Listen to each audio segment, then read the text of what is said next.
One gentle reminder, সেটা হচ্ছে কোনো মানুষই নিজের ইচ্ছেতে পৃথিবীতে আসে না, আবার কোনো মানুষ নিজের ইচ্ছে পৃথিবী থেকে যায় না। যাদের দেখেছেন যে আগে আগে চলে যেতে, তাদের ওইটুকুই লাইফ স্প্যান ছিল, ওইটুকুই স্প্যান ছিল তাদের। কারণ প্রচুর মানুষ এরকমও আছে যেতে গিয়েও আটকে যায়। এটা কথা আছে না, রাখে হরি মারে কে, মারে হরি রাখে কে, এরকম ব্যাপার আছে না, এটা প্রবাদ আছে। তো যেটাই বলুন না কেন, নিজের ইচ্ছেতে কিছু হবে না। তো যখন নিজের ইচ্ছেতে আসা নয়, নিজের ইচ্ছেতে যাওয়া নয়, তাহলে মাঝখানের যে সময়টা যেটা আপনি অতিবাহিত করছেন, ভাবলেন কি করে যে সবটা আপনার ইচ্ছেতে হবে?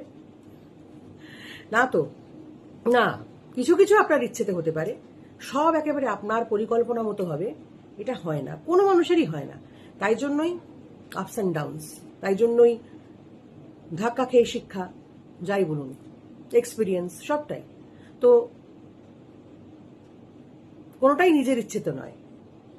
সেটা যত বেশি ভাববেন যে সবটা আমার পরিকল্পনা অনুযায়ী চলবে, ততই বেশি কষ্ট পাবেন, তত বেশি চাপ বাড়বে। তো চাপ কমান, লাইফ এমনি চলতে থাকবে ঠিকঠাক মতো। নিজের কাজকর্ম করুন, কারোর ক্ষতি না করে, দেখবেন ঠিক যাচ্ছে। ভালো থাকুন।